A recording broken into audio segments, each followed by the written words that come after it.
Hi, this is a nursing professor here. I want to talk to all you students that just recently got accepted into nursing school. All right, so I'm going to give you some preparation as to what you can do this summer to be prepared for fall semester 2025. All right, so many students get in, but they don't stay, especially the first semesters where we lose a lot of students. And so I need you to understand it's beyond memorization. It is about critical thinking, and I want to help you develop critical thinking. So this summer, I'm going to give you 4 or 5 tasks that I want you to do in preparation of next semester. Review your anatomy and physiology. Can't say it enough. You need to understand basic body systems. You need to understand when your instructor is talking about the cardiovascular system or the respiratory system or the GI system. You don't need to have to go back and review that material while you're trying to learn new material. You want to know terminology, okay? And that terminology, I mean things you've learned in your anatomy and physiology class like medial, lateral, proximal, distal, anterior, posterior. So you need to go back and review those types of concepts. You need to understand homeostasis and how the body is always seeking balance. If something goes wrong in one area, it's going to try to correct itself in another area. An example would be this. If a person is newly diagnosed with diabetes, they're going to have an elevated blood sugar. All right, what the body does to try to compensate for that is the person will have symptoms of excess urination and excess thirst because the body's trying to get rid of that excess sugar, glucose. And because of that, in order for the body not to become dehydrated, it's going to make the person thirsty. So 2 of the classic signs of hyperglycemia or elevated blood glucose is where we use homeostasis and the body will pee and drink. All right.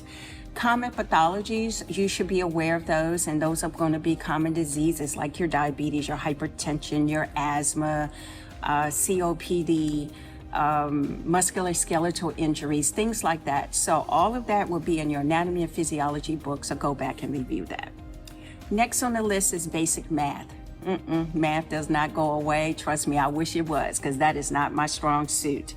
But you need to review basic arithmetic, and that's your addition, subtraction, multiplication, and division, because it becomes very necessary for you when you're learning about dosage calculations.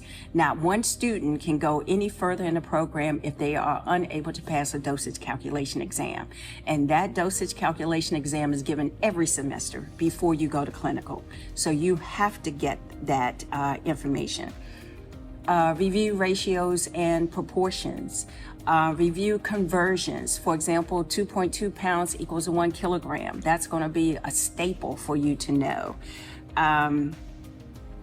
You should know other conversions like a milliliter will equal 1/1000th of a liter, things like that, because frequently we have to convert a medication from one value to another value. All right, so that is equally important. Medical terminology, especially if English is your second language, you can't get around it. Okay, so understand the root of a word, prefix and suffix. That's usually really helpful to you. Common abbreviations like PRN, BID. BID means twice a day. PRN means as needed. So you want to review common abbreviations. And you want to develop a system where you know how you study best. Don't let somebody else tell you how you study best, because you might do better audio, with groups, individually, 2 o'clock in the morning, whatever that looks like, you design that. And make sure you have a safety net.